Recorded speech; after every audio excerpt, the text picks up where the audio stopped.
Guys, this session that you're about to watch, the hands are insane. There's tons of hands, there's tons of action, there's multiple all-ins, and there's one of the biggest spots that I've ever played.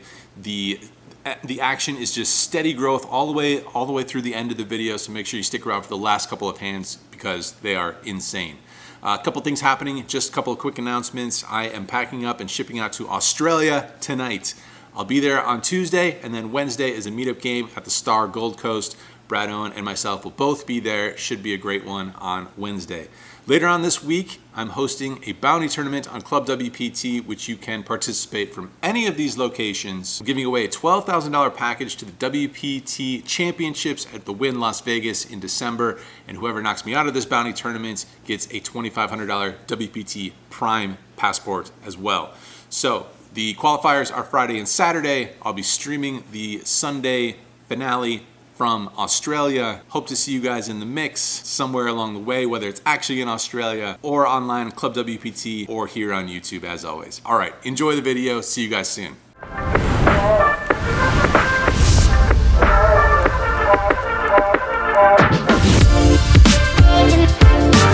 We got ourselves a cast of characters, as always, down here at the Lodge in Austin, Texas.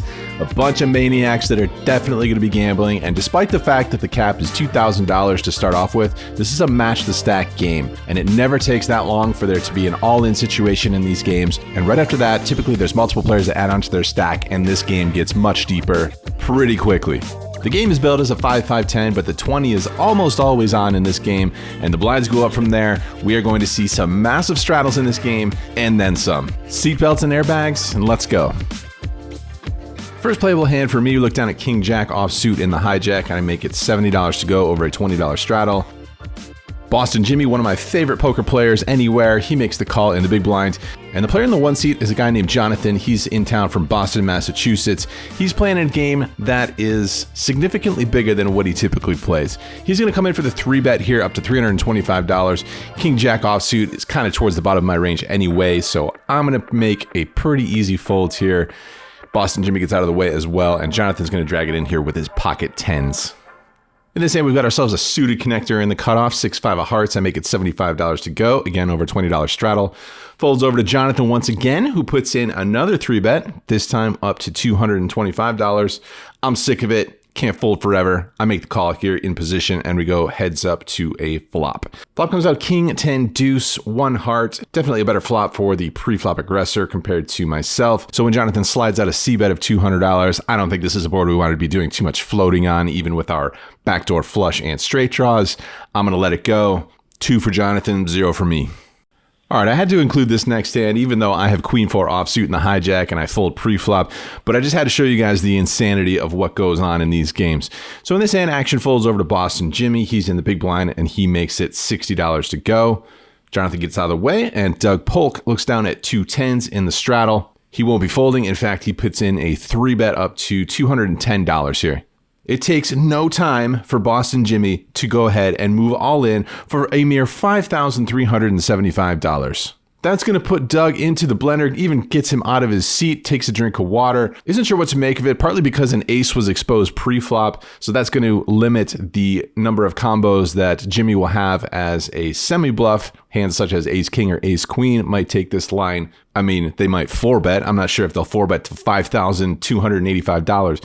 But eventually, Doug decides it's too much money to call off with pocket tens, and he lets it go before Jimmy goes ahead and shows the 3 of hearts, rubs it in Doug's face, and we've got ourselves a poker game, ladies and gentlemen.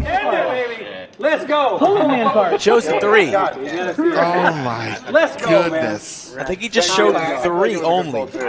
And Mike Brady, one of Doug's best friends, says Doug not going to live this down if he folds. All right, very next hand off the deck here, we've got ourselves a pretty one, and we make it $75 to go with the ace-queen suited in early position. DQ, we've got some history. He makes the call on my direct left. Everybody else gets out of the way. So heads up, myself and DQ off to a flop, which comes down pretty good for me. Comes down queen high. Pretty wet and dynamic board here, so I'm going to size up here. I'm not going to down bet. I'm going to size up a little bit and bet $115 in this spot. DQ, he's not much of a tanker. Now is he? He's going to go ahead and make the call right away. Turn is an offsuit 7, and while DQ can certainly have any combination of hands in this spot, I'm not going to slow down here. There's some draws that we can charge. We still got top pair, top kicker. So I'm going to go ahead and bet again here on the turn. I bet $260. DQ confirms the amount, and then he calls again. DQ giving me the stare down as the river comes in. It's an offsuit 10. It's definitely possible that we could be losing to some hands, some 2-pair type hands, queen 10, 10, 9, 6-8 of hearts got there on the turn. King Jack of hearts gets there on the river. I'm not going to stop betting though. We can get value from queen jack, maybe another pair that DQ just wants to hang on with, maybe a hand like ace 10 of hearts. I'm not going to stop betting though. I go ahead and bet $560. DQ thinks maybe that river card might have helped me. He's definitely skeptical. He made 2 calls with pocket 6s here, but he decides on this river card to let it go. There's the fold. Andrew Puts him on ace 10 or ace jack. How about ace queen? DQ thought he was beat though, lays it down. What's the GTO way to fold? The very next hand off the deck here, DQ has limped in an early position. Boston Jimmy getting after it on the dealer button. He's trying to ISO DQ. He comes in for the raise to $125. Cinnabon finds a suited wheel ace. He makes the call out of the straddle spots, and I'm in there in the double straddle, the $20 straddle, looking down at 2 kings. Pretty sweet spot here. Definitely going to find a 3-bet here. I re-raise up to $525 out of position versus the initial raiser. DQ folds quickly. Boston Jimmy, of course, can't continue with his hand, and Cinnabon lets it go too. Unfortunately, nobody had any real hands in this spot, but that's $350 in profit versus some kind of suspect hands, so it's all good. In this hand, Patches comes in for the raise in early position. Cinnabon makes the call in the small blind. We've got 7-5 of diamonds in the big blind. A suited 1-gapper. You love to see it. I'm in there. To be honest, it's not the best hand, but I'm on a live stream. I'm not looking to knit it up. I make the call out of the big blind, and DQ is in as well. So 4 of us off to see a flop, which comes down king, queen 10 with 2 diamonds. Small blind checks, I check, DQ checks, and the initial raiser checks. So action checks through, and still 4 ways to a turn card, which comes to 8 of diamonds, giving us a flush right away. Cinnabon now leads out for $60. I've got the 7-high flush in a 4-way pot. I'm definitely not looking to go crazy here, so I flat call, and DQ on my left puts in a huge raise up to $460 now. Patches gets out of the way, and it's back over to Cinnabon, who thinks for a little bit before deciding to make the call. So once again, I'm sitting here with a 7-high flush in a multi-way spot. I'm not looking to go too crazy here. If we do put in a raise, we do charge sets, but I don't think those hands are going to be too frequently found in a single raise pot on this board. And of course, we charge the ace of diamonds. If my man ever has a bluff in this spot, then with a flat call, I get to keep that hand in range and potentially let him blast off on the river. I'm just going to flat call again here. I'm not super proud of my 7-high flush in a multi-way spot as mentioned. I flat. We're off to a river card, which is a total brick. Cinnabon checks, I check, and DQ checks back almost immediately. I'm in the cutoff. I got a pair. That pair is 10, so I raise. I make it $35 to go.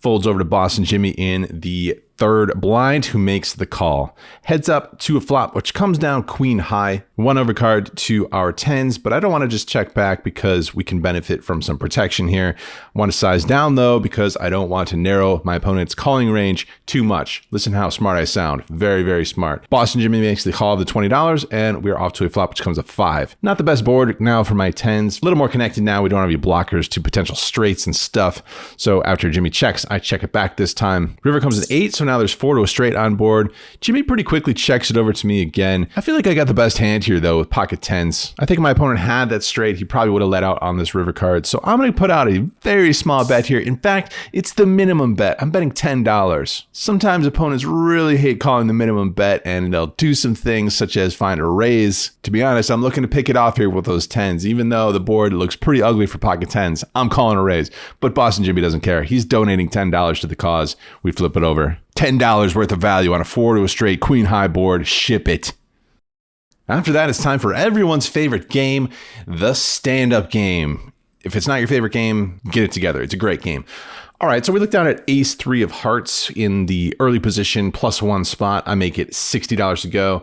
My man Dan, he's wearing a favorable shirt. He puts in a 3-bet out of the cutoff up to $215.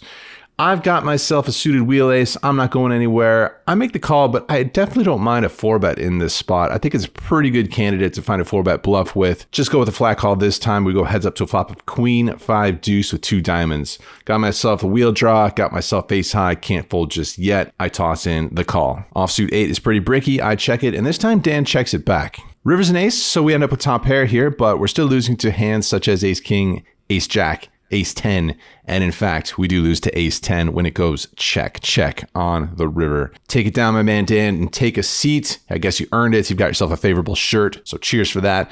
And after this hand, check this out. We got ourselves a little art presentation.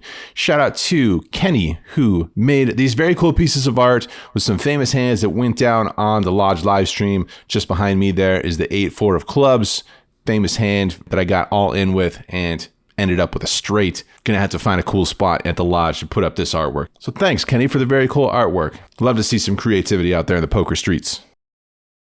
Still in the midst of the stand-up game here. There's 3 of us still standing up, and we gotta try and get in the middle and try and win a hand to try and avoid paying the bounty to everybody else. Patches brings it in for a raise here from under the gun for $30. Cinnabon calls on the button, and we look down at ace 4 offsuit. Basically, would never call this hand pre-flop in a normal situation, but as mentioned, stand-up game, I gotta try and win a hand here. I make the call, and Dan calls in the straddle. So 4 ways to a flop comes down ace high. I check, Dan checks, and Patches fires out a C-bet. Cinnabon's out of the way, and we're just gonna have to play this hand a little bit straightforward here. We've got ourselves top pair, terrible kicker, and of course, we're worried about some reverse implied odds, but there's not too much we can do at this point. I toss in the call, and Dan gets out of the way. Turn changes everything, though. Now we are feeling very comfortable when we turn 2 pair. I check. Patches fires out a bet of $300. We're loving it. I don't see any point in raising. I'm just going to flat call, try and keep his full range in there. That includes all the bluffs as well as the good hands like ace king and ace queen. I toss in the call. We're off to a river card, which is an 8 of diamonds. I check, happy to call down whatever bet Patches is looking to make in this spot, but he decides better of it and checks it back. Just don't do it. I got it. Oh, yeah. Just the 5-5-10 blinds in this hand, where Doug raises it up to $25 in the +1 spot. We got ourselves a nice looking ace king offsuit here in the cutoff. Definitely 3-bettable. I make it $80, and Doug happily tosses in the call. Heads up to a flop of 7-7-5, and Doug checks it over to me. We've got ourselves a little bit of a decision here, and to be honest with these spots, I'm a little unsure. We've got ourselves some showdown value with the unimproved ace king, beating all the other ace high hands, king high, queen high hands, stuff like that. I think Doug might have some additional 7x hands in his range versus my 3-betting range here. He's going to have pocket 5s as well. I probably won't. So I decided to check it back here, and we're off to a turn card, which is the 8 of diamonds, 2nd diamond. Doug leads out here on this card. Again, we could still have the best hand here with the ace king offsuit versus all those other hands as mentioned. Don't want to give it up just yet. I toss in the call. River's a 4, putting forward to a straight on the board now, and Doug is not done betting this time. $150, which is not that big of a bet. Feels a little on the milky side. Of course, he could still be doing this with hands that we beat, maybe miss diamonds. We have a diamond in our hand, so that makes that less likely. He could be going for a cheap bluff, but there's so many hands we lose to on this board. Can't be too bad to fold the ace high. So I let it go. As we can see, it's a good decision. Doug had the best hand. In this next hand with the $20 straddle on, action folds over to Doug on the button, who raises it up to $60. I'm in the big blind looking down at ace queen suited. This definitely raised to be the best hand versus a Doug opening range on the button. 3-bet seems fairly mandatory in this spot, so I go ahead and make it 4 times his wager, $240. Dan is forced to fold what is actually the best hand in the straddle spot. Doug's hand can make a straight flush using 2 cards. He's in there, and we go heads up to a flop. Comes down good for us. Comes down ace 9 deuce rainbow. Going to be c-betting here. It's a dry board, and since I'm c-betting frequently on ace high boards with initiative, don't need to go big. I choose $160 as my sizing. Doug's got some backdoor stuff going on. He thinks about it and decides to make the call. Turn's a good one for us. It's an offsuit king. Doesn't change anything. Shouldn't improve Doug too often. This board definitely favors us. Ace king high board's good for the initial pre-flop raiser. Gonna fire again, trying to get 3 streets versus a worse ace. This time I wager a little over half the size of the pot. I bet $470. Doug does not improve. He is out of there immediately. There it is. Oh, no! Does that count? Oh, it counts. Nice. Of course it counts. I'm showing the Queen of Hearts here because Boston Jimmy has randomly decided that anytime this card makes an appearance at Showdown or on the board, he's going to tip the dealer $25. Love the guy. One orbit later, with no straddle on, just the 5-5-10, action folds over to Doug again, and this time he has the ace-queen offsuit. I am in the big blind with ace-10 offsuit this time. I'm going to 3-bet it again. As we saw previously, Doug's opening range on the button can be pretty wide. We've got ourselves ace-10. Doesn't really play that great from out of position, and if we can take this one down pre-flop, I'll be happy about it. It's not going to work this time. Doug has the ace-queen offsuit. He's going to put the hammer down. He goes for the 4-bet. It's going to work. We're going to have to fold the ace-10 offsuit. One ace-queen victory for me, one for him. I have no idea, but if Matt's doing it, then I know it's not on the flop. In this hand, 5-5-10-20, action folds over to me on the dealer button. We've got ourselves 6-3 suited. What a monster. I'm in there. $60 to go, boys. Action folds over to Boston Jimmy in the straddle spot. He likes to play poker. He makes the call. Two of us going heads up to a flop, which comes down ace, king, king with 2 spades. Great flop for my range. Great flop for my hand. Flop a flush draw. Jimmy checks. I c-bet very small, and it's going to work. We take it down. In this hand, my man Dan Sparger brings it in for a raise from early position to $50. Action folds all the way over to me in the $10 blind. It's a 5x raise. I got myself ace-9, which doesn't play that great, but nobody likes a nit. So I make the call, and we are off to a flop heads up. Jack 8-7, 2 spades. Action goes check, check here. And we find a lovely looking 10 of spades on the turn. Got ourselves a straight plus nut flush draw. So I'm going to lead out here, try and get some value right away versus worse spades, maybe versus 2 pair, maybe versus a set of 10s. I make a wager and Dan makes a call. River's the king of spades. So we improve from a straight to the nut flush now. Just have to determine what sizing we want to go with. I don't think we want to go too big here. We're targeting the queen of spades and then some other hand classes below a flush. If there's only 3 spades on board and say we didn't have a straight, I think we would want to polarize a little bit more and go bigger with both our value holdings and our bluffs. But on the 4 to the flush board, I think we can size down a little bit. I bet $90. Looks like it's a good sizing because Dan feels forced to make the call without a flush. He's got himself a straight. That's going to lose to the nut flush. Mostly smooth sailing so far in this live stream cash game, which is definitely not always the case, especially down here in Texas. But so far, feeling like we're playing good, running good, up a little under $1,900. In this hand, action folds all the way over to Cinnabon on the dealer button, who comes in for the $35 raise. We're looking down at king 7 of hearts in the small blind. Typically, I like to play a 3-bet or fold strategy out of the small blind.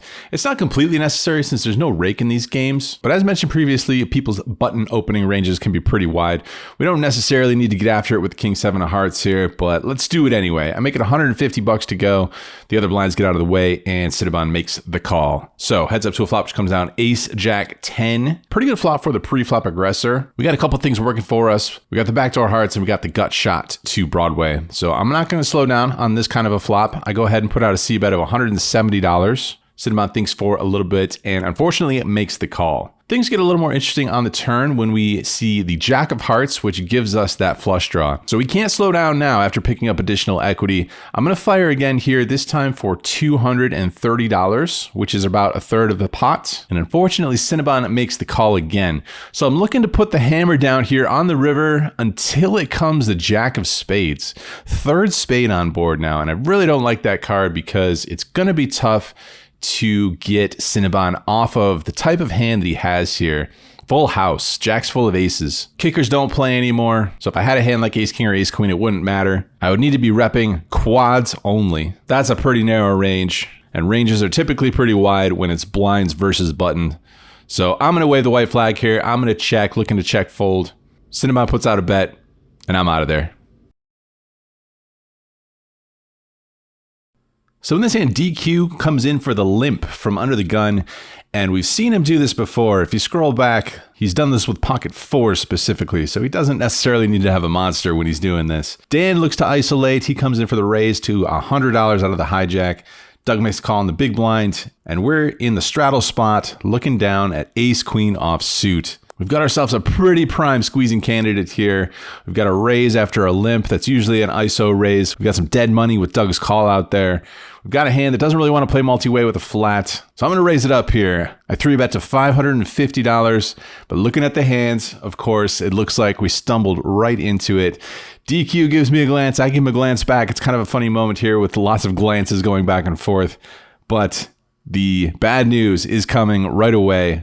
DQ springs the trap, 4-bet to $2,520. Pretty clear that he's got the goods here, not really looking to just rip it all in. Pretty tough for DQ to not have the goods here. He's 4-betting after a raise, a call, and a 3-bet. Story checks out. Kings are good. Gonna have to let this ace-queen go, along with my $550 pre-flop raise.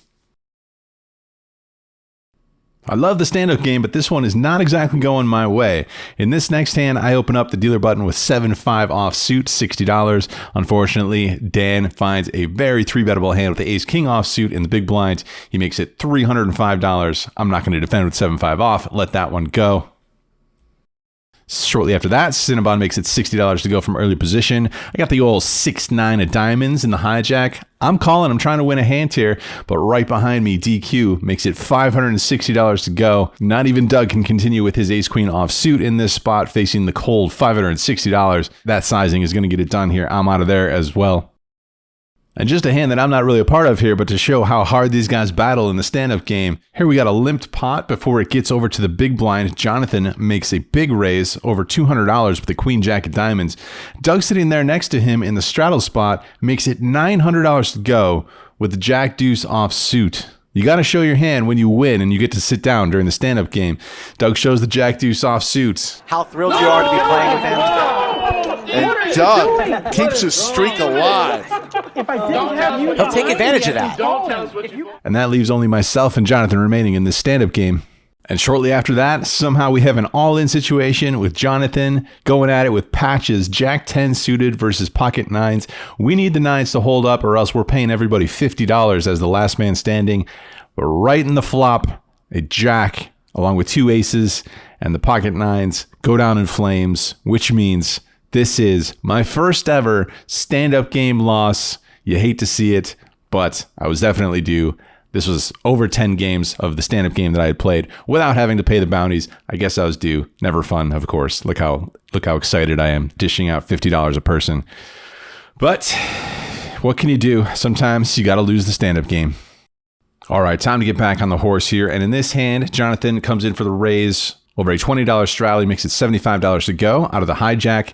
Folds over to me in the small blind, looking down at 2 10s. Going to stick to the usual plan here. I'm going to play the 3-better fold strategy usually, especially versus a late position raise. So I make it $310 to go. Other players get out of the way and back over to Jonathan in the hijack. He's got himself something playable. He's going to make the call. So we are off to a flop heads up, which comes out pretty safe for the 10s. Jack 7-7. Just 1 overcard and 2 7s on the board. Usually not going to improve my opponent. And I don't want to see any additional overcards roll off on this board. Not for free at least. So I put out a smaller C-bet and Jonathan lets it go. In this hand, the $20 straddle is on again. 5, 5, 10, 20 here. Find ourselves 40% of a royal flush in the cutoff. I make it $60 to go. Action folds all the way over to Douglas Polk in the $20 straddle. He's going to defend. So heads up to a flop, which comes out super dry, king high. 2 backdoor draws and a little bit of a range advantage here on this board. So when Doug checks, I'm going to C-bet. Don't need to go big on a dry board. $45 it is, and Doug releases immediately. So a couple hands with victories in a row. Good to see you trying to get after it again. And this hand folds over to me in the small blind, looking down at Jack 10 offsuit. I'm going to play it. Why not? I make it $40 to go. DQ on my direct left. He likes to play poker. He makes the call. Heads up to a flop of King 9-7 with 2 hearts. Got ourselves the old double gutter plus backdoor hearts. Definitely going to want to bet this one. I put out a C-bet. But as it turns out, we're betting with the best hand. DQ has absolutely nothing. We drag it in. Best 3 in a row. Moving right along here. This hand, $20 straddle again. Cinnabon looks down at a raisable hand in the hijack. He makes it $60 to go. I'm on his direct left looking down at queen jack suited. Love adding some suited broadways into my 3-bet pre-flop range. So I go for it here, make it $180 to go. Cinnabon's not having it. He makes the call. Heads up to a flop that comes down King 10-8 with 2 clubs. Flop yourselves an open ender here. Think a C-bet is in order as a result of that. So when Cinnabon checks, I'm going to throw it out there. $200. There's a flush draw on board, kind of a dynamic board, so I don't think we want to size down here. $200 it is. Cinnabon agrees. He makes the call. Turns the 10 of hearts, which I don't really like that much because I would probably consider checking back a 10 on the flop. So I don't think my story is going to make too much sense if I were to fire a second barrel here on the turn. I decided to check it back and take a free card. That free card does not improve us. Cinnabon puts out some sort of a wager, but we have queen high. It's not going to work. We are out of there. Can't win them all, I guess. All right, in this hand, we have a very odd looking, a very rare limped pot on the live stream. It might be the first ever limped pot in the live stream. I'm not sure. We have to check the records. Anyway, 3 ways to a flop. It comes down 10-9-8. I'm in there with the Jack 3 offsuit, so this gives me an open ender. First 2 guys check. I'm going to start bluffing with this hand, turn this into a multi-street bluff if necessary. Both guys make the call here on the flop. So 3 ways to a turn card, which gives us bottom pair. Probably not going to be good enough to win. So after they check again to me, I'm going to continue betting here. Good news is that we can maybe make trips now. I don't really want to make 2 pair because that's 4 to a straight, but trips might be good. And I'm going to keep firing here as a semi bluff. River is the 7 of spades, which actually ends up giving us a straight. 3 spades on board now, but I don't think that's going to matter too much. Not yet until I potentially get some really bad news in the form of a check raise. So after Doug checks to me here on the river, I'm going to fire again, this time for value, $135. Doug actually ends up with 2 pair on this river. Doesn't really like it that much. 3 to a flush and 4 to a straight on board. And he makes what is a good fold here on the river. Good lay down by Doug. The 4-liner never good. Plus, I hate to see all the shitty plays I make. You got bluffed. You did bluff him. You bluffed him? No, it was 5-5-10-20 on in this hand, and action folds over to me on the button, looking down at King Jack suited. Standard raise up to $60. DQ on my direct left in the small blind, likes what he sees and makes a 3-bet up to $305. Back over to me on the button. Don't completely hate a 4-bet with this hand, but since we have the button, we can play it in position. We can leverage that fact throughout the rest of the hand. So I decided to flat call here, and we're going heads up to a flop, which comes down 8-6-5, 2 spades, 1 diamond. DQ continues with a C-bet on this board. He makes it $450 to go. Interesting spot in our shoes now. With the stack sizes the way that they are, if we're going to start thinking about a raise here, there's not really that many sizings that we can choose from. After he makes it $450, I wouldn't want to make it anything less than $1,200 or $1,300 as far as a raise goes. We could flat call and play in position, but if we see a brick on the turn, I don't want to face a huge bet and then have to potentially fold away my equity. On this kind of a board, it seems like it should favor the preflop caller rather than the preflop raiser. So if we're combining all those factors, I think a large raise makes the most sense. Again, if we only make it $1,200 or $1,300 to go here on the flop and DQ makes the call, that's going to put over $3,000 in the middle, and it's only going to leave me with about $1,600. So if the turn is an offsuit deuce and he checks it over to me, that's not really that much fold equity considering the size of the pot and what's left in my stack. So all these factors add up to what I think is a move that generates the most folds and combines that equity with our actual hand equity.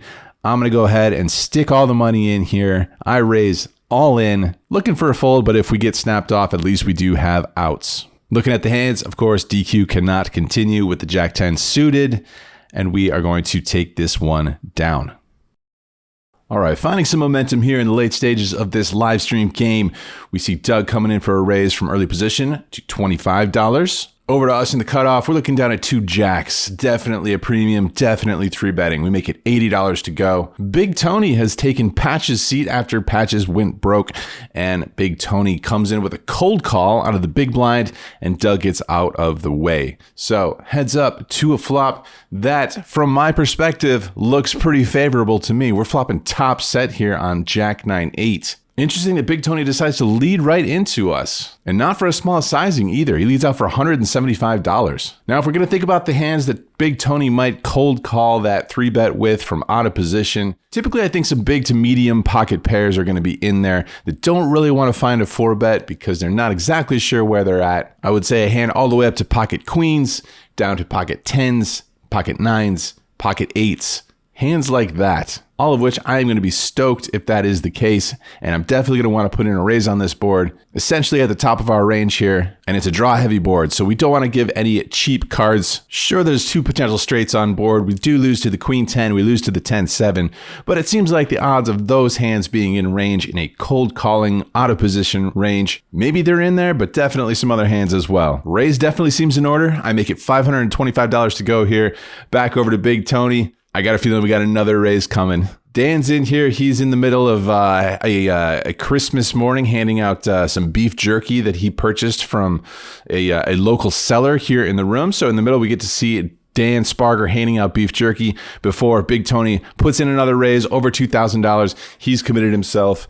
And in the moment, I'm absolutely loving it. I got myself top set. I 3-bet pre-flop. I got a guy who cold called me pre-flop and led into me and re-raised me. We're going all in here. I ship it all in, and all the money is getting in a ridiculous cooler spot. What a cooler. This stream is heating up late. Thank God for overtime. Thank God you all like this video and subscribe to the channel. Can Andrew have a board pair? Or will Big Tony double up? I gotta go for Detroit here. Andrew actually short stack all in for 38.55. 10 for Max Payne. That one. Not bad. 10. Oh my goodness. You gotta love that Texas variance. You gotta welcome the action. Not really in love with the results here, of course, though. Feeling a little bit to a lot deflated after we had some pretty good momentum there going into these later parts of the live stream. And a very unfortunate, very unfavorable hand here. All right, trying to pick up the pieces here. Everyone on this end is enjoying the beef jerky, and Doug is also enjoying his hole cards. Comes in for the raise out of the big blind. Cinnabon makes the call in the $10 position, and I got the $20 straddle on. I'm going to defend with the Jack 8, not exactly in a folding mood, as you can see. 3 ways to a flop that comes down Jack 4-3 with 2 clubs. Doug sticks out a C-bet, $75. Cinnabon's out of the way. We've got ourselves a straightforward call here with top pair. Heads up to a turn card, which is an offsuit queen. Doug thinks about it for a little bit here before deciding on the overbet for $500.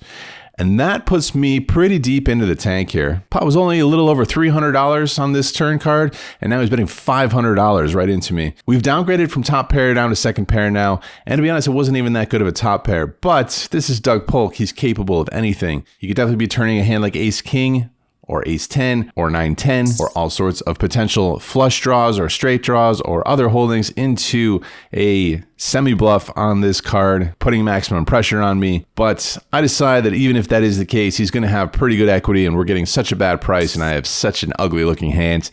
I'm going to let it go here. Maybe he's bluffing me, but as we can see, not the case. Pocket aces are good. In this next hand, the straddles have made a triumphant return. In this hand, we're playing 5, 5, 10, 20, 40, and Boston Jimmy puts the $80 straddle on. We're just looking for a hand here to stop the bleeding at this point, and we find some potential in pocket 10s here out of what is normally the big blind. Gonna make a big raise here, facing all that money out of position. I make it $300 straight to go. DQ is in there on my direct left. Big Tony looking to put some more pain in my world, and Boston Jimmy lets it go. 3 ways to a flop that comes down Queen 9-5. In other spots, in heads-up situations when there's just the 1 over card, maybe a little bit more likely to put out a C-bet there, but versus 2 opponents out of position, I just check. Action checks around, and we are still 3 ways to the ace of spades on the turn. Kind of hate that card, of course. I check it again. DQ checks. Big Tony checks. 3 ways to the river card, which comes another ace. Like that card a lot more than the first ace. I check it. DQ checks it, and Big Tony checks it. We get some relief here. The 10s are good 3 ways at showdown, and we pick up $700 in profit. Now, you guys, to say that Texas poker is something special is such a massive understatement that can only be exemplified by a hand such as the one you are about to witness right now. Hook up and play some poker back in Boston. The 320's happening, baby. I'm not going to say no to the $320 straddle. I'm tossing it out there. Just send it in. Put it right here in the center, right here. Put it right here. The whole thing. The whole thing. Boston Jimmy gets out of his chair, encouraging DQ to put his entire stack in dark. Maximum peer pressure for the Max Payne guy. DQ doesn't go for it, but what he does go for is a $2,000 straddle out of the small blind. Where else can you find this but at the Lodge in Austin, Texas? All right, now we just got to find a hand, you guys. As action makes its way around the table, these guys are looking down at rags. While they're doing so, I need you guys to do your part. I need you guys to click that like button. I need you guys to click the subscribe button. Click all the buttons, not the dislike button. Click all the other buttons. I need you to run good. We need to get unstuck here. We need to find a hand after these guys are done folding it over to me. Action does fold all the way around to me. And I take my time, give it a good rub on the table for extra favorable juice. We're only going to have one move here. With a $2,000 straddle, we've got essentially 3 blinds or so. We need to find a good hand. I do find something that I deem shovable in this spot. All those chips are going in there. I got some yellow chips, I got some black chips, some green chips, and some red chips. They're all making their way into the middle. And DQ is going to think about what he wants to do. He hasn't looked at his cards just yet, while all my chips are pushed into the middle. DQ lets us know that he's not going to put his cards on the card reader, nor is he going to flip them over if he decides to call. He's going to wait until all of the board is run out before he reveals his cards. But this is DQ, and you guys know that DQ did not come all the way from his home in San Antonio, Texas, to the Lodge to put $2,000 in dark and then fold. The question is, what is he up against in our hand? Yeah, typically on our stream, all in call, Love it. we show both cards. Makes the call. He's got the aces.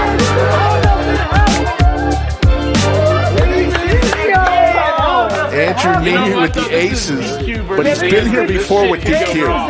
Oh my God. Oh man, it's the absolute dream, you guys. We've got ourselves an $11,000 pot. We've got all in with pocket aces in the sextuple straddle. Now we don't know what DQ has, but we do know that we're finding a favorable flop. We're flopping top set here. So we flop the nuts. The deuce on the turn means we no longer have the nuts, but the 9 on the river means we only lose to one hand. And now we just have to fade the 4-5 in DQ's hand that has not yet been revealed. What you got, DQ? DQ turns over the Queen 6 of diamonds, which means that he was drawing extremely live to crack a top set of aces. Would have been maximum devastation from DQ once again. I have tons of history with DQ now, but as it stands, it's an absolute savior of a moment for a session that was not going my way. But this hand, of course, gets us all the way unstuck and well into Profitville. What a moment. Unbelievable. Where else but the Lodge, Rick, right? Now, guys, a little bit of spoiler alert. This is the last hand of the stream, but it's even crazier than the last hand. Boston Jimmy one-ups DQ. Rather than putting the $2,000 dark in, he ships his entire stack all in dark in the small blind. We got a quick misdeal here, but after that gets sorted, cards get reshuffled and redealt, and before Doug looks at his, he decides he's not going to be outdone. He's not going to be one-upped. He's going all in dark in this hand as well. These guys are going to play a huge pot all in blind, and it gives me a little bit of pause because I asked Doug, are we allowed to look at our cards here in this spot? Are we allowed to participate in this hand, or you guys just want to gamble? Consensus is we're allowed to look at our cards. Doug says we can go ahead, look at them, get in the mix however we want. Jonathan's out of the way. Cinnabon's out of the way. I look down at a much less favorable compared to those pocket aces. I got 5-3 offsuit this time. Not going to be able to participate this time, unfortunately, but can't complain. DQ's out of there with an A2 offsuit. And my buddy Dan Sparger looks down at a pocket pair. He's got 2 6s versus 2 dark hands and only one other guy behind him. Now, pocket sixes are going to be a little vulnerable versus two opponents, but you got to think it's a plus EV spot. My man Dan, he's getting after it. He's going to stick it in there. He didn't come all the way from Las Vegas, Nevada to full two sixes versus two dark hands. He ships it in there for over $5,000. We've got ourselves a $27,800 pot. Big Tony thinks about it with Jack 8 suited, but eventually he lets it go. Now, the way this one plays out is that the board gets fully dealt out before either Boston Jimmy or Doug look at either of their whole cards. They flip Dan's over because he's seen his, but the other two guys, the dark all-ins, they haven't looked at their cards yet. Ooh, a couple of diamonds for Diamonds Doug. for Doug. We don't want a 6 here. We do not want a 6. No 8. Go for it. 4 diamonds. 5-2. Here comes a 10. Jack. Okay. The sixes are still in the lead. Can Dan fade a diamond? Whatever, don't matter. A high one. Oh my God, the king of diamonds! And the table doesn't know it yet. Only you and I and the chat and the world know, but the players at the table do not know. Just one, yeah. Boston Jimmy, Let's go. he shows her a diamond. He thinks he has a diamond. What a sucker. 9 of diamonds. Drawing dead. Make it a pair. Make it a pair. I like it. All right. I'm still winning. All right. What do I need? Deuce. A queen. Oh, if he breaks, Any pair. I need to- Or a diamond. Poor Jimmy doesn't know he has no shot. Or a 9. A black king. That's 9 high. That's no good. He doesn't even. Doug, Nuts for Doug. They're going to reveal their cards one at a time. Boston Jimmy's going to feel the pain. And Doug is in for some very, very good news here. Doug goes wild. He takes a victory lap. He's going around the table, folks. $26,000. Ship it. He's hugging people. I think he got more enjoyment out of that hand than probably any hand he's ever At played. the lodge, period. Or maybe even in life. In life. I'm gonna tip every deal or 100. Yeah. Now, I don't know if you caught that, but after the insanity of that hand, Doug says he's going to grab a stack, 2 handfuls probably of black chips. He's going to walk around the entire poker room, the entire facility of the lodge, and he's going to tip every dealer in the house a black chip. $100 to every single dealer, whether they're dealing or not, $100. And as if that itself wasn't generous enough, he then went back around and splashed every single cash game with a $100 splash pot. There's definitely been some moments this year that have made it feel really special to have an ownership role in a card club. Moments that have made me think this type of thing is just not going to happen in a corporate casino setting. And this moment is definitely pretty high on that list. I get into this game for $8,000, cash out of this game for $11,285. We find a profit of $3,285 after a good start, a very rocky middle, and then a spectacular finish to this game. The Lodge community generosity did not even stop there. A loyal viewer and loyal chatter of the live stream named William McKay, he decided he wanted to treat all of the Lodge live stream participants to an open bar at a very cool spot called the Brass Tap, which we've seen before on the blog. William McKay treating everybody who wanted to join to a $1,000 bar tab, all you can eat and drink. Many thanks, William, for the generosity. What a community we've got going on down here around the Lodge Card Club.